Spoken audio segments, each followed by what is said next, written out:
Hello hello hello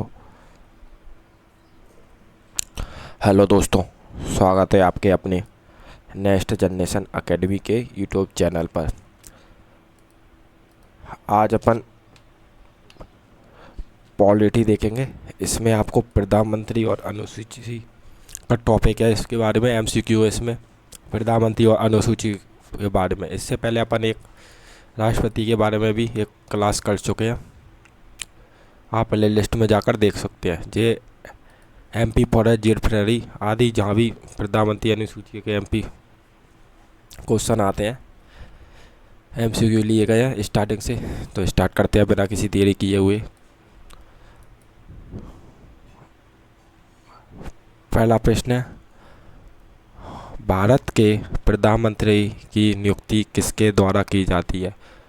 Bharat के प्रधानमंत्री की नियुक्ति किसके द्वारा की जाती है? तो भारत के प्रधानमंत्री की नियुक्ति किसके द्वारा की जाती है? ऑप्शन नंबर ए लोकसभा अध्यक्ष, option number B Rajya Sabha, option number D जनता द्वारा, या ऑप्शन नंबर डी राष्ट्रपति द्वारा। तो भारत के प्रधानमंत्री की नियुक्ति ऑप्शन नंबर डी राष्ट्रपति द्वारा की जाती है। संविधान के अनुच्छेद 75 ए के तहत राष्ट्रपति प्रधानमंत्री की नियुक्ति करता है। संविधान के 75 ए आर्टिकल में राष्ट्रपति प्रधानमंत्री की नियुक्ति करते हैं। ठीक है। नेक्स्ट क्वेश्चन है, प्रधानमंत्री के रूप में किसे नियुक्त किया जाता है? तो प्रधानमंत्री के रूप में किसे नियुक्त किया जाता है? तो ऑप्शन नंबर ए लोकसभा में बहुमत दल का नेता, लोकसभा में बहुमत दल का नेता, या ऑप्शन नंबर बी राज्यसभा का वरिष्ठ सदस्य, ऑप्शन नंबर सी राष्ट्रपति की पसंद का व्यक्ति, या किसी भी सदन का सदस्य। तो ऑप्शन नंबर ए प्रधानमंत्री के रूप में किसे नियुक्त किया जाता है? तो लोकसभा में बहुमत दल का नेता। राष्ट्रपति उस व्यक्ति को पीएम नियुक्त करता है जिसे लोकसभा के बहुमत का समर्थन प्राप्त हो।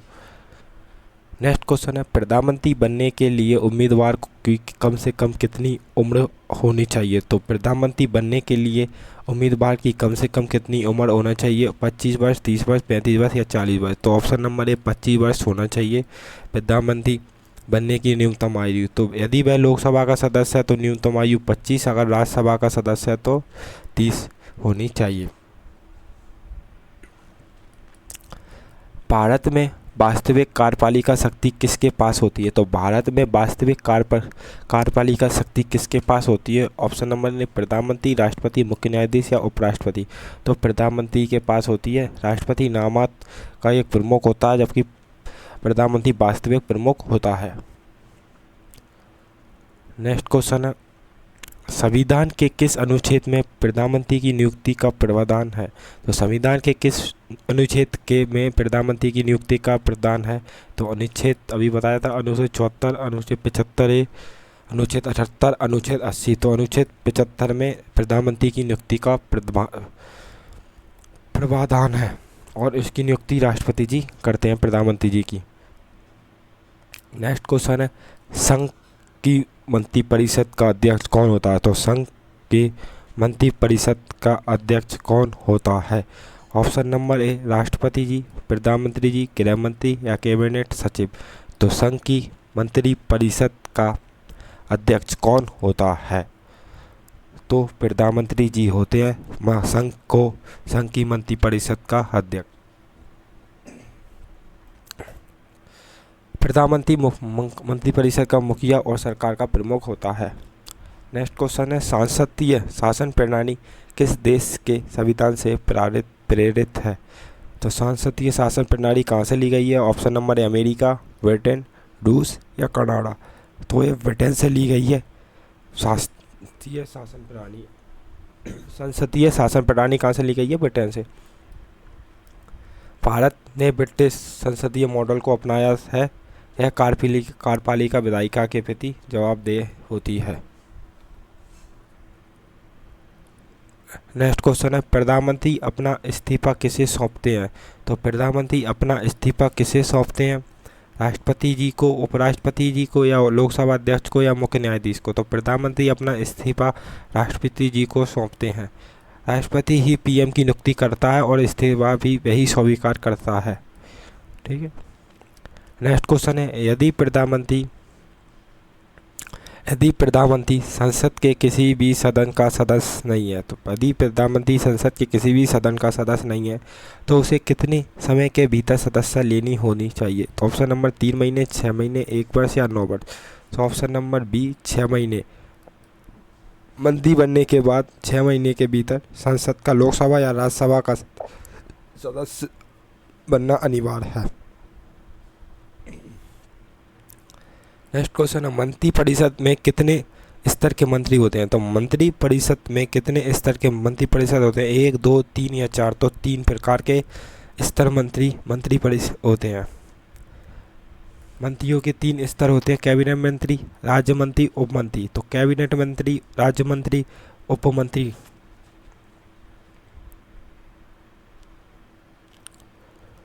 नेक्स्ट क्वेश्चन है, मंत्री परिषद सामूहिक रूप से किसके प्रति उत्तरदायी होता है? तो मंत्री परिषद सामूहिक रूप से किसके प्रति उत्तरदायी होता है? तो ऑप्शन नंबर राष्ट्रपति, प्रधानमंत्री, लोकसभा या राज्यसभा। तो लोकसभा के लिए उत्तरदायी होता है मंत्री परिषद समूह। यदि लोकसभा में अविश्वास प्रस्ताव पारित हो जाए तो पूरा मंत्रिपरिषद को इस्तीफा देना पड़ता है। नेक्स्ट क्वेश्चन है, मंत्रिमंडल शब्द का प्रयोग संविधान के किस अनुच्छेद में हुआ है? तो मंत्रिमंडल शब्द का प्रयोग अनुच्छेद किस में हुआ है? तो अनुच्छेद 352 में किया है। अनुच्छेद 352 में मंत्रिपरिषद का हुआ है। तो 44वां संविधान संशोधन 1978 में हुआ था। 44वें संविधान संशोधन 1978 के बाद उसे अनुच्छेद 352 में जोड़ा गया। 352 में मिलेगा आपको मंत्रिमंडल का नाम। नेक्स्ट क्वेश्चन है, संविधान के किस अनुच्छेद के तहत प्रधानमंत्री राष्ट्रपति को मंत्रिपरिषद के निर्णयों की सूचना देता है? तो संविधान के किस अनुच्छेद के तहत प्रधानमंत्री राष्ट्रपति को मंत्रिपरिषद के निर्णयों की सूचना देता है? अनुच्छेद 74, अनुच्छेद 75, 1978, 1976। तो अनुच्छेद 78 में प्रधानमंत्री राष्ट्रपति को मंत्रिपरिषद के निर्णयों की सूचना देते हैं। यह प्रधानमंत्री का कर्तव्य है कि वह प्रशासन और विधान संबंधी जानकारी राष्ट्रपति तक पहुंचा। अनुच्छेद 78 से संबंधित है। नेक्स्ट क्वेश्चन है, नीति आयोग, राष्ट्रीय विकास परिषद और अंतर्राष्ट्रीय परिषद का अध्यक्ष कौन होता है? तो ये प्रधानमंत्री जी और राष्ट्रपति, वित्त मंत्री, उपराष्ट्रपति। तो प्रधानमंत्री जी होते हैं। नीति आयोग के और राष्ट्रीय विकास परिषद और अंतर्राज्यीय परिषद का अध्यक्ष, ये तीनों का प्रधानमंत्री जी होते हैं। प्रधानमंत्री कई महत्वपूर्ण राष्ट्रीय निकायों का पदेन अध्यक्ष होते हैं। नेक्स्ट क्वेश्चन है, लोकसभा को भंग करने की सलाह राष्ट्रपति को कौन देता है?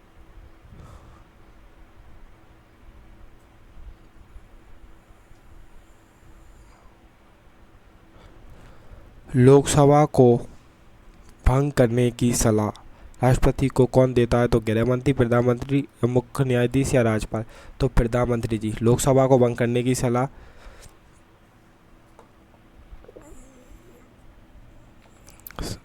प्रधानमंत्री जी देते हैं।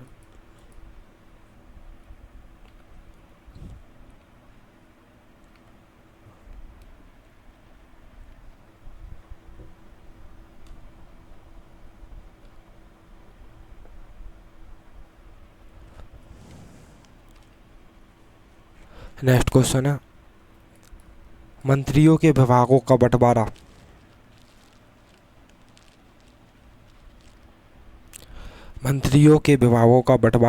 उसमें फेरबदल कौन करता है? तो मंत्रियों का विभागों का बंटवारा उसमें फेरबदल राष्ट्रपति, प्रधानमंत्री, स्पीकर या कैबिनेट सचिव। तो प्रधानमंत्री जी करते हैं। पीएम की सलाह पर राष्ट्रपति मंत्रियों के विभाग आवंटित करते हैं।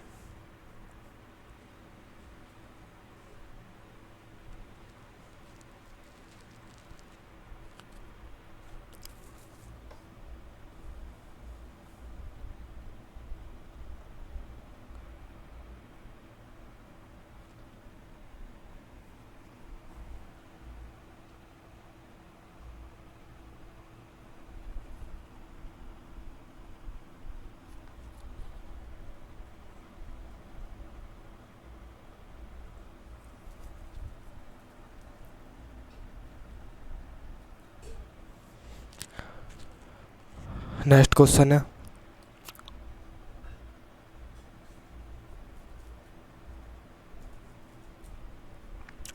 जवाहरलाल नेहरू की मृत्यु, जवाहरलाल नेहरू 1966 के बाद प्रथम कार्यकारी प्रधानमंत्री कौन थे?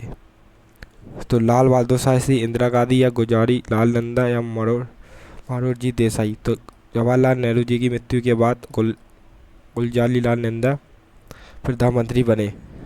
गुलजारी लाल नंदा 2 बार कार्यकारी प्रधानमंत्री बने हैं। नेक्स्ट क्वेश्चन है, भारत के प्रथम उप प्रधानमंत्री कौन है? तो भारत के प्रथम उप प्रधानमंत्री कौन है? नेहरू जी, मौलाना आज़ाद या गुलजारी नंदा या सरदार वल्लभ भाई पटेल। तो सरदार वल्लभ भाई पटेल इसका आंसर है। सरदार वल्लभ भाई पटेल स्वतंत्र भारत के पहले गृह मंत्री और उप प्रधानमंत्री थे। स्वतंत्र भारत के पहले गृह मंत्री उप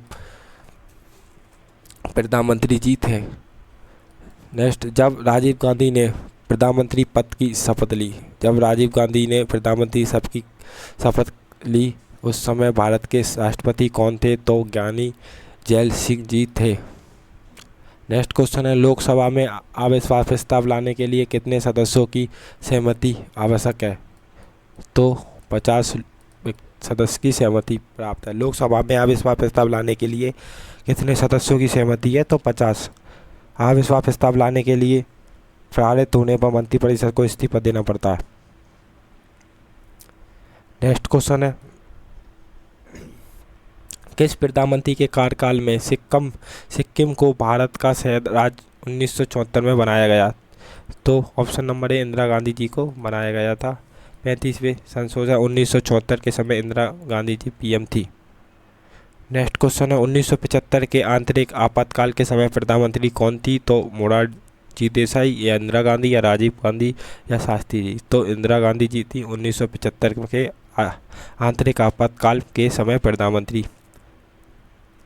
नेक्स्ट क्वेश्चन है, संविधान के अनुसार सरकार का प्रमुख कौन होता है? तो ये प्रधानमंत्री जी होते हैं। संविधान के प्रमुख, सरकार का प्रमुख कौन होता है? तो प्रधानमंत्री जी होते हैं। महान्यायवादी की नियुक्ति के लिए राष्ट्रपति को सलाह कौन देता है? तो महान्यायवादी की नियुक्ति के लिए राष्ट्रपति को सलाह कौन देते हैं? तो ये प्रधानमंत्री जी देते हैं। CAG की नियुक्तियों के लिए सलाह कौन देता है? तो प्रधानमंत्री जी भी देते हैं।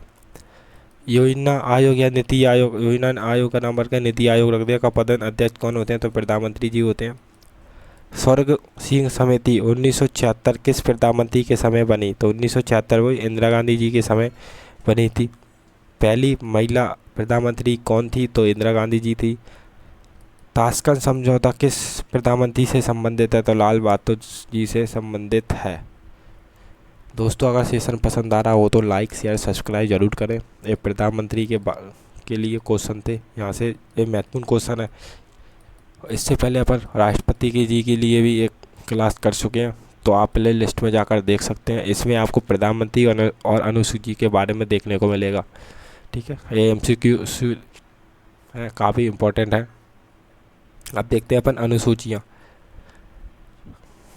भारतीय संविधान के मूल रूप में 8 अनुसूचियाँ थी। वर्तमान में अब 12 संख्या हो गई है इनकी। ठीक है, तो मूल रूप से पूछे तो 8, वर्तमान में 12 अनुसूचियाँ हैं। तो अपन स्टार्ट करते हैं।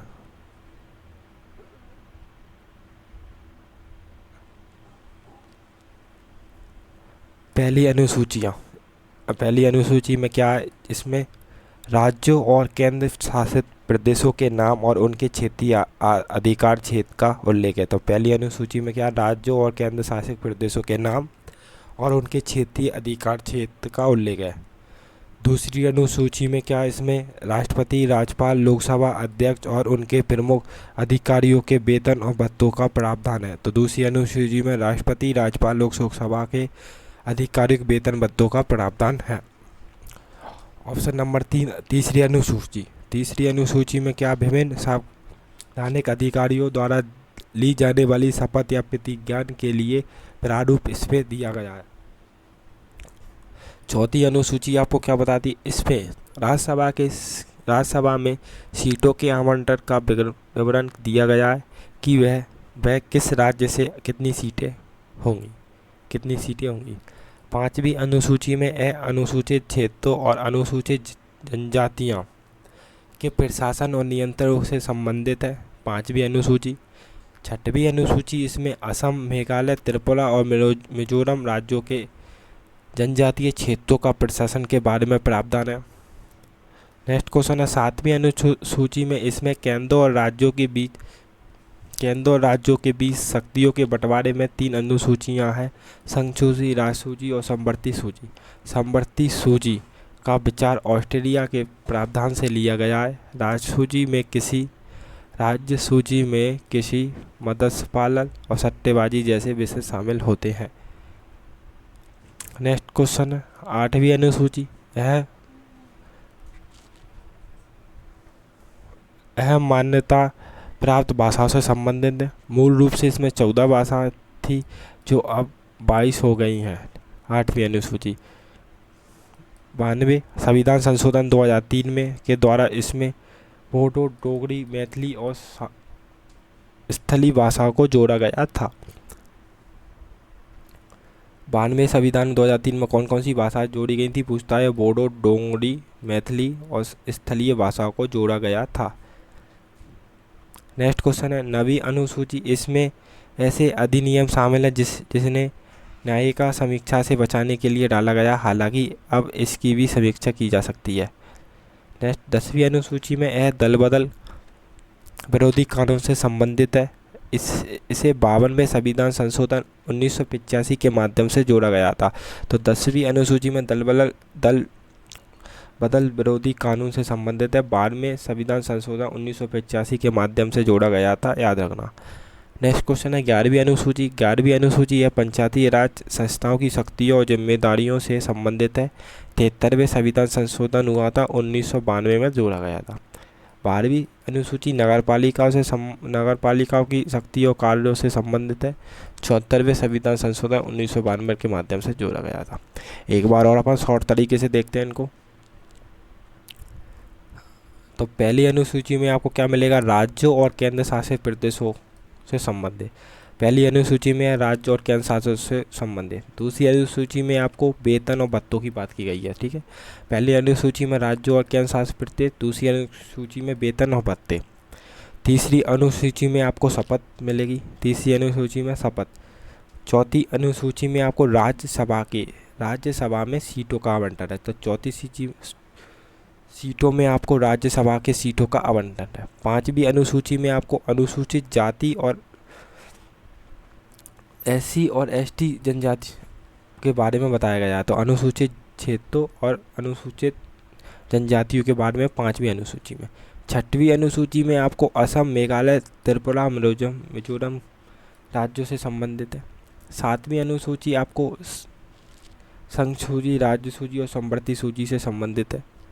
8वीं अनुसूची में आपसे भाषाओं से संबंधित है। पहले 14 भाषाएं थी, अब 22 भाषाएं हो गई हैं, ठीक है। 9वीं सूची में आपको न्यायिक समीक्षा से संबंधित है। 10वीं सूची दल बदल से संबंधित है। 11वीं अनुसूची में आपको पंचायती राज है और 12वीं अनुसूची में नगर पालिका है। 11वीं अनुसूची पंचायती राज 73वें संविधान से संशोधन है और 12वीं अनुसूची 74वें संविधान से। पहली में आपको क्या मिला, राज्य और केंद्र शासित। दूसरी में शपथ, दूसरी में वेतन, तीसरी में शपथ, चौथी में राज्यसभा में सीटों का आवंटन, 5वीं में अनुसूचित और SC और ST के बारे में। 6वीं अनुसूची में असम, मेघालय, त्रिपुरा, मिजोरम। 7वीं में आपको समवर्ती राज्य सूची और संघ सूची के बारे में बताया। 8वीं में आपको भाषाएं देखने को मिलेंगी। 9वीं में आपको न्यायिक समीक्षा। 10वीं में आपको दल बदल। 11वीं आपकी पंचायती से संबंधित 73वें संविधान संशोधन और 12वीं आपको नगर पालिका से संबंधित 74वां। याद रखना, बिल्कुल एग्जाम में आते हैं क्वेश्चन, तो अपन कुछ क्वेश्चन भी कर लेते हैं। भारतीय संविधान की किस अनुसूची में संघ सूची, राज्य सूची और समवर्ती सूची का उल्लेख है? तो अभी बताया था किससे संबंधित है। ऑप्शन नंबर बी 7वीं अनुसूची। संघ सूची, राज्य सूची, समवर्ती ये 7वीं अनुसूची से संबंधित है। 8वीं में आपको क्या मिलेगा, भाषाएं। क्या मिलेगा, भाषाएं मिलेंगी। 7वीं अनुसूची केंद्र और राज्यों के बीच शक्तियों के बंटवारों से संबंधित है, ठीक है। नेक्स्ट क्वेश्चन है मान्यता प्राप्त भाषाएं। तो भाषा किस में है? भाषा किस में अभी बताया मैंने, 8वीं अनुसूची में है। 8वीं अनुसूची में भाषाएं का उल्लेख किया गया है। पहले 14 भाषाएं थी, अब 22 भाषा हो गई हैं। नेक्स्ट क्वेश्चन 52वें संविधान संशोधन 1985 के द्वारा कौन सी अनुसूची जोड़ी गई जो दल बदल से संबंधित है? तो दल बदल से 10वीं अनुसूची संबंधित है। 9वीं नहीं है, 10वीं अनुसूची भी है। तो 11वीं किससे संबंधित है? 85 से। 12वीं नगर पालिकाओं से 74वें संविधान संशोधन द्वारा, और ये 73वें संविधान। 10वीं किससे? दल बदल से संबंधित है। तो 10वीं अनुसूची दल बदल से संबंधित है। संविधान की पहली अनुसूची क्या बताती है? शपथ के बारे में? नहीं, शपथ नहीं बताता, शपथ तो तीसरी में है। राज्यसभा में सीटों का आवंटन? नहीं। राज्यों और केंद्र शासित प्रदेशों के नाम या भाषाओं के नाम? तो ऑप्शन नंबर सी, राज्यों और केंद्र शासित प्रदेशों के नाम पहली अनुसूची में है। नेक्स्ट क्वेश्चन, राज्यसभा में राज्यों और केंद्र शासित प्रदेशों के सीटों का आवंटन का उल्लेख किस अनुसूची में है? तो ऑप्शन नंबर सी, चौथी अनुसूची में है राज्यसभा के सीटों का आवंटन। ठीक है। अनुसूचित क्षेत्रों और अनुसूचित जनजातियों में प्रशासन नियंत्रण बनाए रखने के लिए अभी बताया था, कौन से संबंधित है? ऑप्शन नंबर बी, 5वीं अनुसूची से संबंधित है। 8वीं में क्या है? भाषा। 10वीं में बताओ, दल बदल से संबंधित है। ठीक है। नेक्स्ट क्वेश्चन 73वें संविधान संशोधन 1952 में पंचायती राज किससे संबंध है? 11वीं से। 12वीं से पूछे तो नगर पालिका। ऑप्शन नंबर सी इसका आंसर है, 11वीं अनुसूची।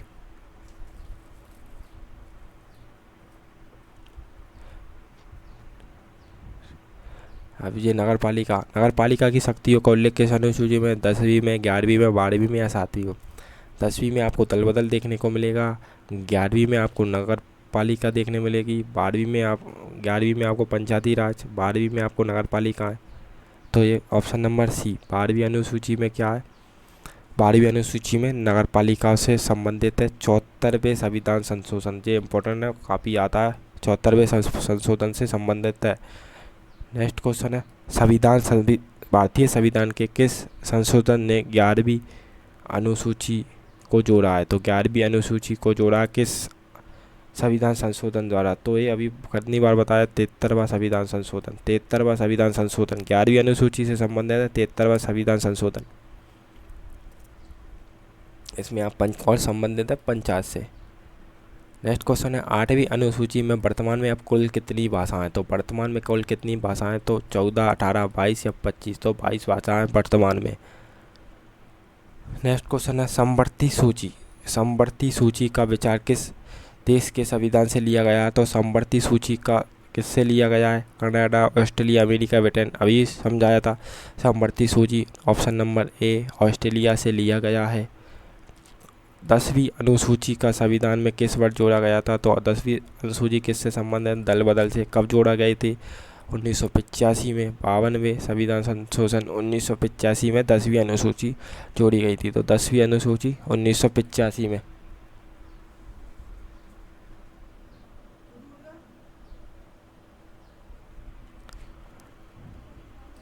नेक्स्ट क्वेश्चन है केंद्र और राज्यों के बीच विधायी शक्तियों का वितरण आधार कौन सी अनुसूची है? तो ये केंद्र और राज्यों के बीच विधायी, तो ये 7वीं अनुसूची है, याद रखो।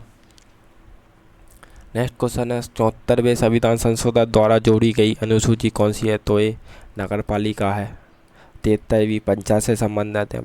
8वीं भाषा से संबंधित है। 10वीं दल बदल से संबंधित है। अगर दोस्तों सेशन पसंद आया हो तो लाइक, शेयर, सब्सक्राइब जरूर करें।